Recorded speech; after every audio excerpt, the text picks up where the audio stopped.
Hey guys, it's your girl Jackie and we are back with another video. We are back with day 29, guys. Woo! Oh my goodness, it's day 29. Yes. We're pretty much done with this fast, guys. Like the finish line is so close.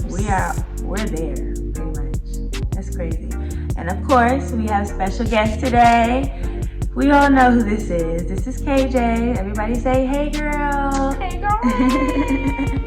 Of course, we love having her here, and we're so glad to have you back before the end of the fast. I love to be here.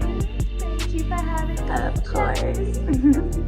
So, I'm going to try to do things a little different today. Of course, I read my chapter in Proverbs because it's day 29, which means we're on chapter 29. But I got a devotional from my friend this morning. Hey hotness! My friend Shalia sent me a really good devotional this morning, and I think it really resonates with dating and where I want to go with the end of this fast.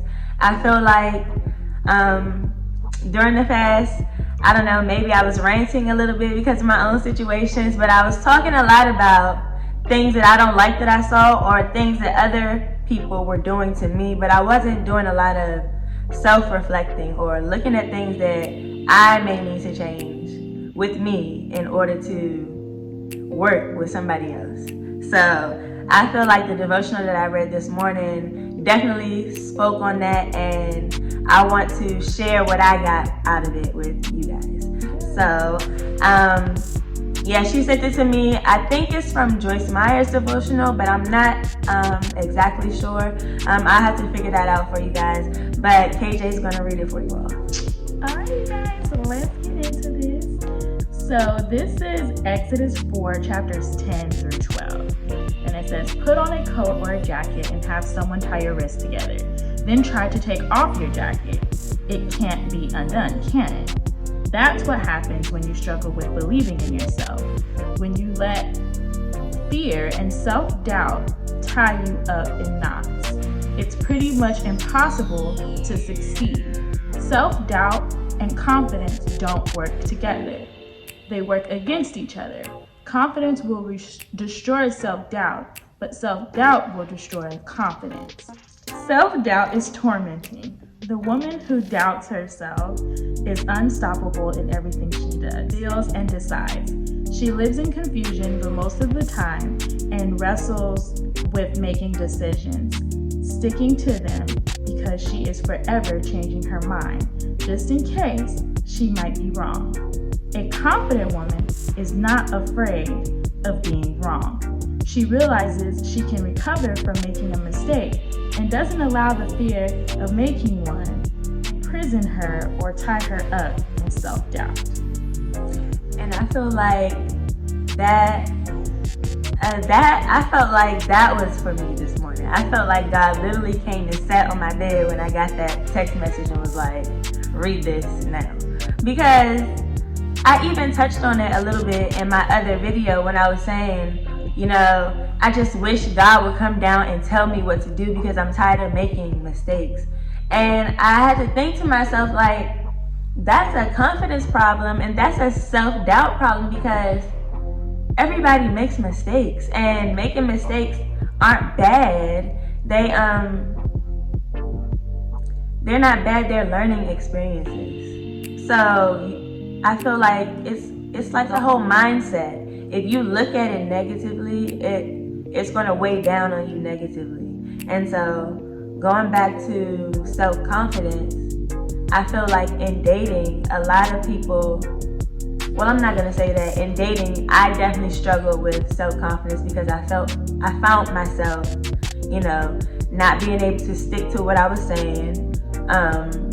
If somebody, you know, I felt like was taking advantage or treating me a certain way, I would say, okay, well, that's not going to work for me, and you need to do this. Or basically, if it happens again, not trying to be, you know, telling them what to do, but letting them know, like, I'm not going to stand for this. So if you keep doing this, I'm not going to stay.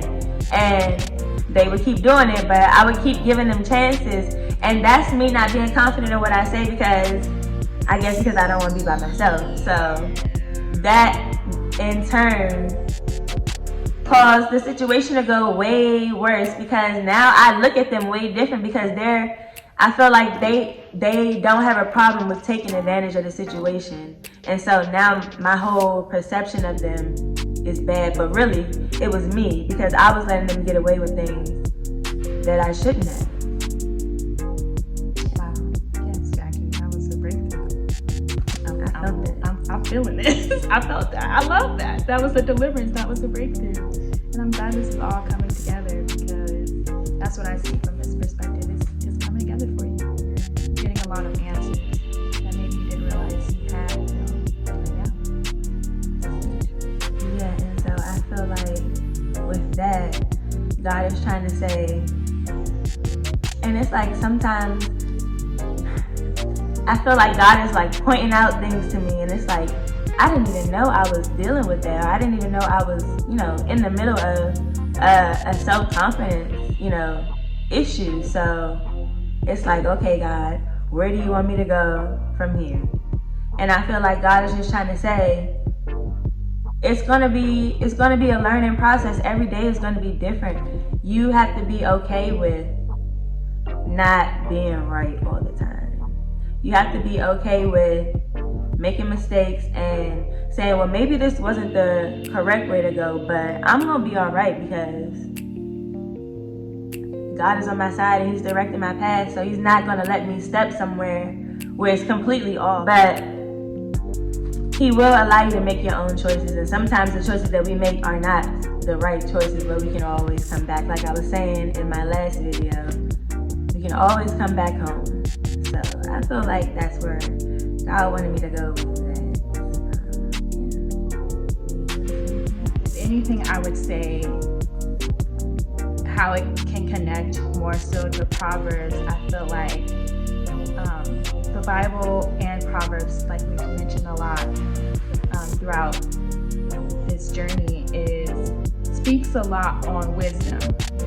So I would definitely say that confidence and self-doubt don't go together, but wisdom and mistakes do.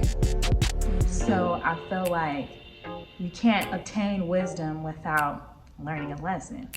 And the only way that, I found to do that is through mistakes. Going through it yourself. Yeah. And having to go through that journey. And I feel like it being so intentional on the other side, on the other side of perseverance. In your hindsight, you can see so much clearer, and you can see why you had to go through these journeys. And so when, we all find our significant other, whoever that may be, even if it's beyond this fast or during this fast or right after this fast, you will look back. Okay. Hey guys. Talk about 30. It's a lot. You will be able to see them. Seriously, when you're in that moment, you'll look back and see all the reasons why God took you through all those journeys, because you had to learn all of that knowledge, even a lot of knowledge that you became aware of today, even with this devotional from your friend, down to getting all this new knowledge from doing the Proverbs yet again. I mean, you've done this several times, but it seems like the more you do it, the new stuff you learn more. Something. Yeah, it's completely different. Because when we're going through Proverbs, we only pull out a few scriptures and explain them.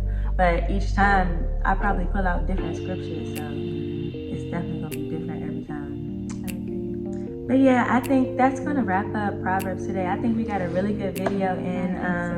I'm so glad that you came on the video again today. And yeah, tomorrow we're on day 30, guys. Can y'all believe that? Day 30 of 31 day fast. Woo, it's the eve of the. Today what is are we the gonna fast do? eve. We need to find something to do for the last day, guys. I might put up something in my Instagram story to I don't know, do a poll or something, which I want to see for the last day. Comment below, actually, what you want to see right now. Below. Comment below what you want to see for the last day. Celebration, going live, post, whatever. Let Jackie know. Because we got to do something different, y'all. It's worthy of it. Different. Yeah. 31 days. This is exciting. I'm so excited, guys. Okay, so yes, I'll definitely see you guys tomorrow. And I love you guys.